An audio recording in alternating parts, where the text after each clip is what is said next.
17 വാക്യം വായിച്ചു. ഞാൻ പകൽ. ആര് പറയുന്നതായത്? സർവശക്തനായ ദൈവം തമ്പുരാൻ. ജോയൽ പ്രവാചകരുടെ പ്രവചനം പത്രോസ് ശ്ലീഹ പുതിയ നിയമത്തിൽ അപ്പോസ്തല പ്രവൃത്തിയില് അവരുടെ ആ സമയത്ത് പരിശുദ്ധാത്മാവ് കടന്നു വന്നപ്പോഴുള്ള ആ അനുഭവത്തില് ദൈവത്തിന്റെ ആത്മാവിനാൽ പ്രചോദിക്കപ്പെട്ട് പ്രവചനം പറയുകയാണ്. ഞാൻ സകല ജഡത്തിന്റെ മേലും എൻ്റെ ആത്മാവിനെ പകരും. ഹല്ലേലൂയ. സന്തോഷമില്ലേ? സന്തോഷമുള്ളവരൊന്ന് കണ്ണടിച്ച് എൻ്റെ ആത്മാവിനെ പകരും. ഹല്ലേലൂയ. സകല ജഡം എന്ന് ഉദ്ദേശിച്ചത് സകല മനുഷ്യരുമാണ്. ഹല്ലേലൂയ. പല വ്യത്യസ്ത ട്രാൻസ്ലേഷനിൽ പല വാക്കുകൾ ഉപയോഗിക്കുന്നത് മാത്രമേ ഉള്ളൂ. ഓക്കെ, അപ്പോൾ സകല മനുഷ്യരുടെ മേലും എൻ്റെ ആത്മാവിനെ വർഷിക്കും. വർഷിക്കും. ഇതോടെ കുറച്ചുകൂടെ മഴ പെയ്തില്ലേ? നമ്മൾ ഇന്നലെ പറഞ്ഞില്ലേ മഴ പെയ്യുന്നു, മഴ പെയ്യും. ദൈവത്തിന് ഞങ്ങൾ നന്ദി പറ.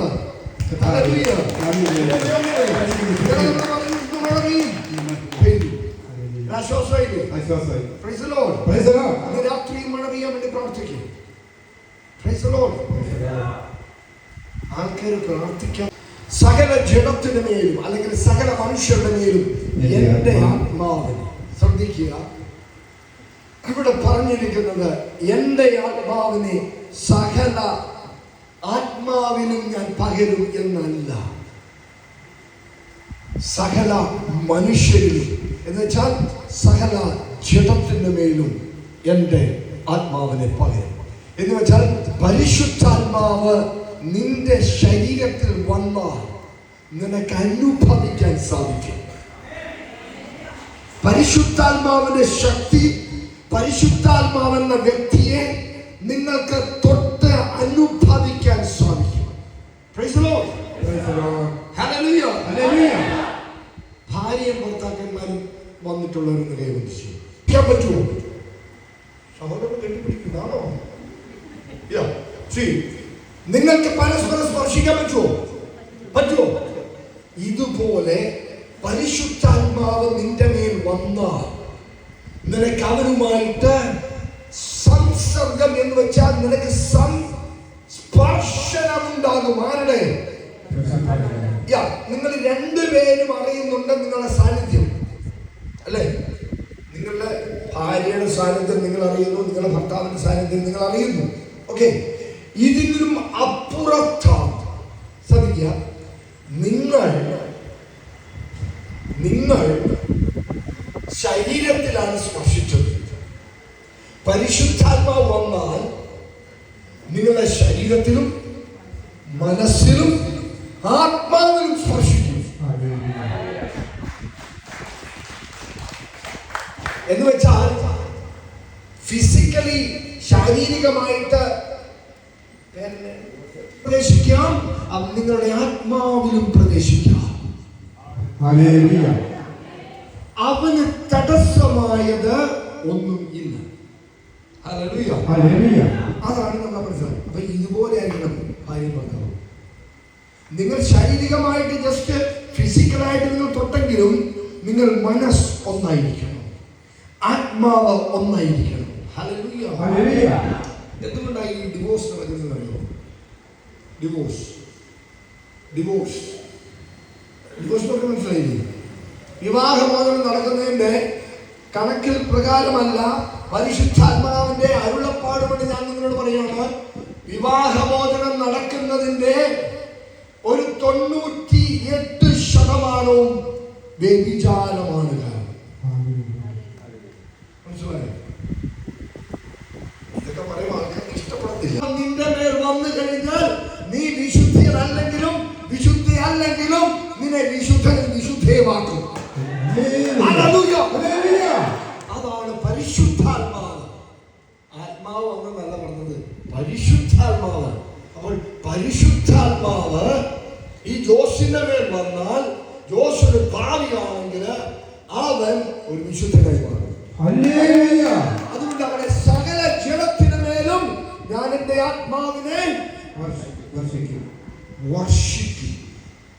കർത്താവ് നോക്കിയാൽ ഇവ ഭാവിയായി വഷളായി മാറിയിട്ടും മാറുന്നില്ലെങ്കിൽ അവിടെ ഒരു പ്രശ്നമുണ്ട്.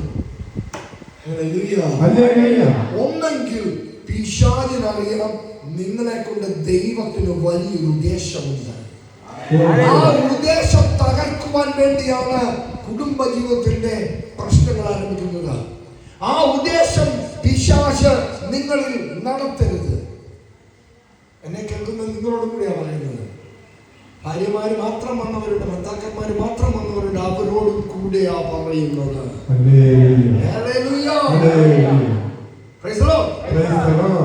സന്തോഷമായി ബലം പിടിച്ചല്ല നമ്മൾ എടുക്കുന്നത്.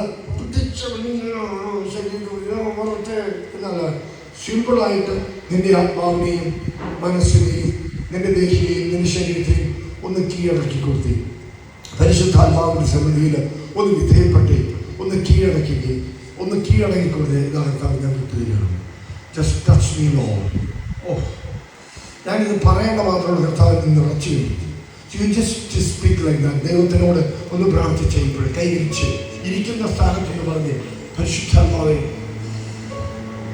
എന്റെ പോരായ്മകൾ കണക്കിലെടുത്തിട്ടല്ല നീ പകരുന്നത്, നീ വർഷിക്കുന്നതിന്റെ ആത്മാവിനെ, മറിച്ച് നിന്റെ വചനം പറയുന്നു സകല ജനത്തിന് മേലും, സകല ജനത്തിന് സകല മനുഷ്യരുടെ മേലും എൻ്റെ ആത്മാവിനെ ഞാൻ പകരും. അതിലൊരു മനുഷ്യനാണ് ഞാൻ. കർത്താവ്, ഇന്ന് അതിനൊരു അവസരമുണ്ട്. കർത്താവ്, എന്നെ കൈവിടരുത്. Touch me Lord.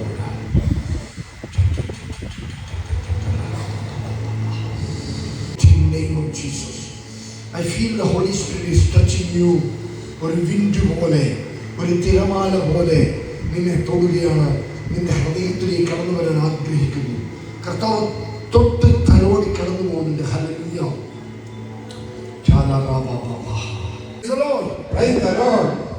സന്തോഷിക്കുന്നു.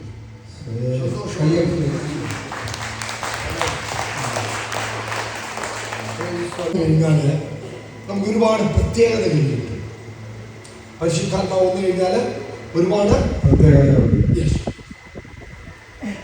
ഏറ്റവും വലുത് നമ്മുടെ ആഗ്രഹം. ആഗ്രഹം എന്താണ്? ആഗ്രഹം. ആഗ്രഹം. എല്ലാവരും പറഞ്ഞ ആഗ്രഹം. ആഗ്രഹം. ആഗ്രഹം. ആഗ്രഹം. ഹൃദയത്തിലൊരു വലിയ തീഷ്ണമായിട്ടുള്ള ആഗ്രഹം വേണം പരിശുദ്ധാത്മാവ് സ്പർശിക്കാൻ വേണ്ടി. ഹൃദയത്തിന് വലിയൊരു തീഷ്ണമായ ആഗ്രഹമുണ്ട്. ഓക്കെ, നിങ്ങള് കുറെ നാൾ കൂടിയാണ് വലിയൊരു ഹോട്ടലിൽ പോയി ഭക്ഷണം കഴിക്കാൻ കഴിച്ചു. നല്ല ഭക്ഷണം, അല്ലെങ്കിൽ ഒരു കല്യാണത്തിന് വിളിക്കുക. കല്യാണം നല്ല വിഭവസമൃദ്ധമായിട്ടുള്ള ഭക്ഷണം ചെയ്യുക. എല്ലാവരും നല്ല ഫുഡാണ്. അത് കഴിക്കാൻ നിങ്ങൾക്ക് ആഗ്രഹം തോന്നിയില്ല. അത് മിസ്സാക്കാൻ നിങ്ങൾക്ക് തോന്നുന്നു? ഇല്ല. നിങ്ങളത് ആഗ്രഹിക്കാൻ വലിയധികം ആഗ്രഹമുണ്ടാകും. നിങ്ങൾക്ക് ഒരു തീഷ്ണമായ ആഗ്രഹം ഉണ്ടാകും. അപ്പോൾ ആ ഒരു ആഗ്രഹം പോലെ വിവാഹം ആലോചിച്ച് നിൽക്കുന്നവർ രണ്ടുപേരും തമ്മിൽ കണ്ടിട്ടില്ല. അവർ പരസ്പരം കാണുന്നതിന് മുമ്പ് അവർക്ക് തീവ്രമായ ഒരു ആഗ്രഹം ഉണ്ടാവും പരസ്പരം കാണണം, അല്ലേ? അപ്പൊ അങ്ങനെ ഒരു വലിയ ആഗ്രഹം നമ്മുടെ ഹൃദയത്തിൽ ഡെവലപ്പ് ചെയ്യുക. നമ്പർ 1 എന്താണ്? ആഗ്രഹം ഡെവലപ്പ് ചെയ്യുക. നിന്റെ ഹൃദയത്തിന്റെ ആഗ്രഹം ദൈവം സാധിച്ചു തരും. ബൈബിൾ പറയുന്നൊരു കാര്യമാണ്. സങ്കീർത്തനത്തിൽ നിന്റെ ഹൃദയത്തിന്റെ അഭിലാഷം, നിന്റെ ഹൃദയത്തിന്റെ ആഗ്രഹം ദൈവം തമ്പുരാന്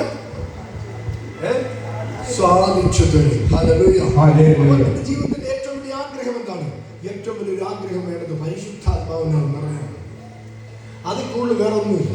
അത് നിറയണമെങ്കിൽ ഒരു ക്വാളിഫിക്കേഷൻ നമ്മൾ പറഞ്ഞിരുന്നു ഇന്നലെ. എന്താണത്? യേശുവിനെ സ്വന്തം രക്ഷിതാവനാഥനുമായി ഹൃദയത്തിൽ സ്വീകരിക്കുക. ആരാണ് നിങ്ങളുടെ രക്ഷകൻ? ഉറപ്പാണോ? Do you believe that Jesus is your Lord and Savior? നിങ്ങൾ വിശ്വസിക്കുന്നുണ്ടോ യേശുവാണ് നിന്റെ രക്ഷകനെന്ന്, നാഥനെന്ന്? യെസ്. അപ്പോൾ ആ ഫസ്റ്റ് സ്റ്റെപ്പ് കഴിഞ്ഞു. That's enough. അത് മതി. പരിശുദ്ധാത്മാവ് നിങ്ങളുടെ മേലേക്ക്. ഹല്ലേലൂയ. നമ്പർ 1 എന്താണ്? ആഗ്രഹം. തീഷ്ണമായിട്ടുള്ള ഒരു ആഗ്രഹം. നിങ്ങൾക്ക് പഴയ നിയമത്തിൽ ഈ ഹന്നയുടെ ഭർത്താവ് ആദ്യമേ വേറൊരു സ്ത്രീയെ കല്യാണം കഴിച്ചിരുന്നു. അപ്പൊ 2 ഭാര്യമാരുണ്ടായിരുന്നു. ആദ്യത്തെ ഭാര്യയ്ക്ക് കുഞ്ഞുങ്ങളുണ്ടായിരുന്നു. അപ്പൊ കുഞ്ഞുങ്ങളുള്ള ഭാര്യ ഹന്നയെ കളിയാക്കുമായിരുന്നു. നിനക്ക് കുഞ്ഞുങ്ങളില്ല, നീ മച്ചിയാ, നിന്നെ ഒന്നിനും കൊള്ളത്തില്ല, വീട്ടുകാർക്കും വേണ്ട, നാട്ടുകാർക്കും വേണ്ട, കുടുംബത്തിനും വേണ്ട, നീ പുറംപോക്കുകയായിരുന്നു. അപ്പൊ ഈ ദുഃഖങ്ങളും ഈ അവഖ്യാതകളും ഈ അപമാനമെല്ലാം സഹിച്ച് വിങ്ങി പൊട്ടിക്കരഞ്ഞ ഒരു ദിവസം ദേവാലയത്തിൽ കടന്നു വന്ന് അവൾ തൻ്റെ ഹൃദയത്തിൻ്റെ ആ വലിയ വിഷമം പൊട്ടിക്കരഞ്ഞു. ദേവാലയത്തിലെ പുരോഹിതനായിരുന്ന ഏലി പറഞ്ഞു, നീ എന്താ രാവിലെ കള്ളുപിടിച്ചിട്ടുണ്ടോ ചോദിച്ചു. എന്താ കാരണം? അവൾ ആ രീതിയിലായിരുന്നു കരഞ്ഞത്. Uncontrollably she cried. Okay, so uncontrollably from your heart, in a deeper touch within your heart, you cry to God. God will hear you. നീ ആത്മാവിന്റെ അന്തരങ്ങളിൽ തൊട്ട് നീ കർത്താവിനെ വിളിച്ചപേക്ഷിച്ചാൽ നിന്റെ പ്രാർത്ഥന കേട്ടിരിക്കും. ഒരു സംശയമില്ല. കാരണം നിന്റെ വിഷമം അത്രയ്ക്കും വലുതാണ്. നിന്റെ വിഷമം അത്രയ്ക്കും വലുതാണ്. നിന്റെ വിഷമം അത്രയ്ക്കും തീവ്രതയേറിയതാണ്, തീഷ്ണതയേറിയതാണ്. അതുപോലെ ഒരു തീവ്രമായിട്ടുള്ള ആഗ്രഹം നീ ഡെവലപ്പ് ചെയ്താൽ നിശ്ചയമായും പരിശുദ്ധാത്മാവ് നിന്നെ സ്പർശിക്കും. ധ്യാനത്തിലെ എന്റെ ജീവിതത്തിൽ ആരെയാണ് സ്നേഹിക്കുന്നത് ഏറ്റവും കൂടുതൽ? എന്റെ കുഞ്ഞിനെ, എന്റെ കൊച്ചുങ്ങളെ, എന്റെ ഭർത്താവിനെ, എന്റെ ഭാര്യനെ, എന്റെ മാതാപിതാക്കളെ, എന്റെ അമ്മച്ചി കഴിഞ്ഞിട്ടുള്ളൂ എന്നൊക്കെ പറഞ്ഞ് എന്താ പറയുക, വിഷമിക്കുന്നുണ്ട്. അമ്മച്ചിക്ക് എന്തെങ്കിലും ഒരു മൂട് പറ്റി ഓടിച്ചെറിഞ്ഞ് ഭയങ്കര വിഷമം. എന്നാൽ അതെല്ലാം മാറ്റിവെച്ച് യു സ്റ്റാർട്ട് ലവിങ് ഗോഡ്. ദൈവത്തെ സ്നേഹിക്കാൻ ആരംഭിക്ക്. നിന്റെ ജീവിതം മാറി മറി.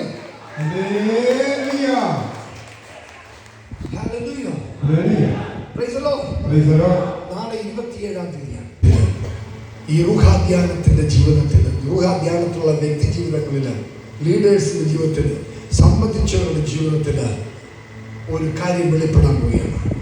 സ്പിരിച്വൽ ഷിഫ്റ്റ്, ഒരു ആത്മീയ മുന്നേറ്റം, നടക്കാൻ പോവുകയാണ്. എല്ലാവരോടും ഞാൻ ആഹ്വാനം ചെയ്യും, പ്രത്യേകിച്ചും ലീഡേഴ്സിനോട് ഞാൻ പറയുകയാണ്, നാളെ മുതൽ 31-ാം തീയതി വരെ, അല്ലേ? 31 ഇല്ല, 30, 30 വരെ, ഏപ്രിൽ 30 എന്തോ വലിയ ഉദ്ദേശമുണ്ട്. ധ്യാനത്തിലൂടെ ചെയ്തെടുക്കുവാൻ. അനേകായിരങ്ങളെ തീച്ചൂടയിൽ നിന്നും വലിച്ചെടുക്കുവാൻ വേണ്ടിയാണ് ഈ ധ്യാനം കർത്താവ് അപ്പോയിന്റ്മെന്റ് ചെയ്തിരിക്കുന്നത്, അഭിഷേകം ചെയ്തിരിക്കുന്നത്. ഈ ധ്യാനത്തിന് മറ്റൊരു പ്രത്യേകത എന്നാൽ ഈ ധ്യാനവുമായിട്ട് കണക്റ്റഡ് ആയവർക്ക് ഇതിലുള്ള അഭിഷേകം പകരും. പറഞ്ഞു, എന്റെ കൃപയുടെ പങ്കാളിത്തം നിങ്ങൾ അനുഭവിക്കും. ഫിലിപ്പിയർ പറയാണ്, എന്റെ കൃപയുടെ പങ്കാളിത്തം നിങ്ങൾ അനുഭവിക്കും. നിങ്ങൾ 1 രൂപ സപ്പോർട്ട് ചെയ്താൽ, 1 രൂപ നിങ്ങൾ എപ്രാളത്തിൽ ഇതാ സ്വന്തം കിട്ടിയുടെ ഭർത്താവാണ് കിടക്കുന്നത്, നിർജീവമാണ്, ശ്വാസമില്ല, നാടി ഞരമ്പില്ല, ടക്കടക്കാന്നുള്ള സംഭവം ഇല്ല, ഹൃദയം ഇടിക്കുന്നില്ല, എല്ലാം ഞെട്ടാതിരിക്കുന്നു കിട്ടും. അവർ പുള്ളിക്കാരി വിചാരിച്ചു, വിശ്വാസത്താലുള്ള പ്രാർത്ഥന, ഒരു സ്ത്രീയുടെ പ്രാർത്ഥന ദൈവം മരിച്ചവനെ ഉയർപ്പിക്കും. പറയുന്നു, ഒരു വിശ്വാസത്തോടുകൂടി വിശ്വാസമുള്ള സ്ത്രീ പ്രാർത്ഥിച്ചാൽ മരിച്ചവനെ അപ്പോൾ എല്ലാവരും പറഞ്ഞേ, ആത്മീയ അസാമാന്യ കഴിവ്, ആത്മീയ അസാമാന്യ ശക്തി, സ്പിരിച്വൽ എംപവർമെന്റ്, ആത്മീയ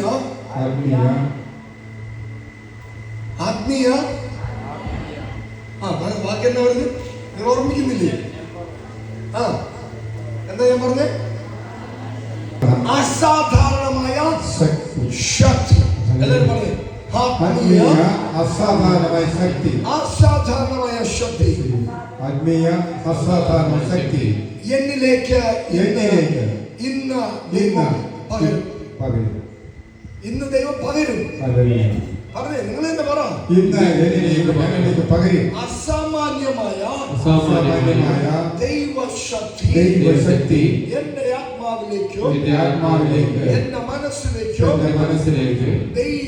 ദൈവം പകരും. Hallelujah, hallelujah, hallelujah. എന്റെ കുടുംബത്തില് ഒരു വിടുതൽ, അതിനു വേണ്ടിയാണ് ഞാൻ കടന്നു വന്നത്. അതാണ് എന്റെ ലക്ഷ്യം. ഓക്കെ, ആ ലക്ഷ്യത്തിന് തെറ്റൊന്നുമില്ല, യാതൊരു തെറ്റുമില്ല. ആ ലക്ഷ്യത്തിന് കറക്റ്റാണ്. പക്ഷേ ഇവിടെ വന്നപ്പോഴേ ട്രാക്ക് അല്പം മാറാൻ എന്റെ ഇപ്പോഴത്തെ ലക്ഷ്യം പരിശുദ്ധാത്മാവെന്നാൽ അറിഞ്ഞാൽ മാത്രമേ നിറയാൻ പറ്റൂ. നിറഞ്ഞാൽ ഉടനെ നിങ്ങൾ അറിയും. മനസ്സിലായോ? അപ്പോൾ നമ്മുടെ ജീവിതത്തിന്റെ ഏറ്റവും വലിയ ലക്ഷ്യം ഇവിടെ വന്നതിന്റെ വിടുതലായിരുന്നു. പക്ഷേ ഇപ്പോൾ പരിശുദ്ധാത്മാവിനാൽ നിറയണം. അപ്പോൾ ഈ പരിശുദ്ധാത്മാവിനാൽ നിറയാൻ രണ്ടു കാറ്റഗറി ഉണ്ട്. നീ ദൈവത്തെ അമിതമായി സ്നേഹിക്കണം. ഓ ഹല്ലേലൂയ, ചങ്കായി സ്നേഹിക്കണം. മനസ്സിലായോ? ഓ, അവനെന്റെ ചങ്ക എന്നൊക്കെ പറയുന്നത് കേട്ടില്ലേ? ഈശോയുടെ ചങ്ക എന്നൊരു പാട്ടില്ലേ? അല്ലേ? ഈശോയുടെ ചങ്കാണ് എന്ന് പറഞ്ഞൊരു പാട്ടുണ്ട്. യെസ്, അവന്റെ വലിയ ചങ്കായി മാറണം എന്ന് വെച്ചാൽ അവന്റെ ഹൃദയമായി മാറണം. ഈ നാട്ടുകാർ പറയുന്ന പോലെ ചങ്ക എന്ന് പറയുന്ന കഴുത്താണ് ഈ നാട്ടിലുള്ള ആൾക്കാർ പറയുന്നത്. അപ്പോൾ അതല്ലേ നമ്മൾ ഉദ്ദേശിച്ചത്? ഹൃദയമാണ്. ഹല്ലേലൂയ, ഹൃദയമാണ് ഉദ്ദേശിച്ചത്, ഹൃദയമാണ് ഉദ്ദേശിച്ചത്. ഹല്ലേലൂയ. അപ്പോൾ കർത്താവ് എന്റെ ഹൃദയമാണെന്ന് വെച്ചാൽ ഞാൻ അവനെ അമിതമായി സ്നേഹിക്കുകയാണ്. ഞാൻ അവനെ ഒരു അവസരം കിട്ടിയിട്ടുണ്ടെങ്കിൽ ഓടിപ്പോയി മുട്ടുകുത്തി കർത്താവിനെ ആരാധിക്കണം. പറ്റുമോ? അതാ ദൈവസ്നേഹം പ്രകടമാക്കുന്നത്. അമിതമായി സ്നേഹിക്കണം. വായിച്ച് തുടർന്ന് വായിച്ച്. കൊടുങ്കാറ്റ് മുകളിൽ ആരും കാണാതെ ഒച്ചപ്പാടുണ്ടാക്കാതെ വളരെ ശാന്തമായിട്ട് യഹൂദന്മാരെ പേടിച്ച്, പടയാളികളെ പേടിച്ച് കർത്താവിന്റെ ആത്മാവിന് വേണ്ടി അവർ കാത്തിരിക്കുകയായിരുന്നു. അവിടെയാണ് ആരവം വരുന്നത്. പെന്തക്കോസ്താ ദിവസത്തിന്. Hallelujah, hallelujah. പെന്തക്കോസ്താ ദിവസത്തിൽ എന്ത് വരുന്നു? പരിശുദ്ധാത്മാവ് കടന്നു വരുന്നു. വെറുതെയാണ് വരുന്നത്. കർത്താവിന്റെ ആത്മാവ് വന്നപ്പോൾ എന്തൊക്കെയോ ശബ്ദം കേട്ടു. എന്തായിരുന്നു ശബ്ദം? കൊടുങ്കാറ്റടിക്കുന്ന പോലെ ഒരു ആരവം, ഒരു വലിയ സ്വരം, വലിയൊരു ശബ്ദം കേട്ടു. അതവർ സമ്മേളിച്ചിരുന്ന വീട് മുഴുവൻ നിറഞ്ഞു. അഗ്നിജ്വാലകൾ പോലുള്ള നാവുകൾ. ഒരു മിനിറ്റ്. അതായത് ഈ ഓഡിറ്റോറിയത്തിന്റെ മുകളിൽ മുഴുവനും വന്നത് നിറഞ്ഞ അനുഭവം കണ്ടി. ഹല്ലേലൂയ. പണ്ട് ഞാൻ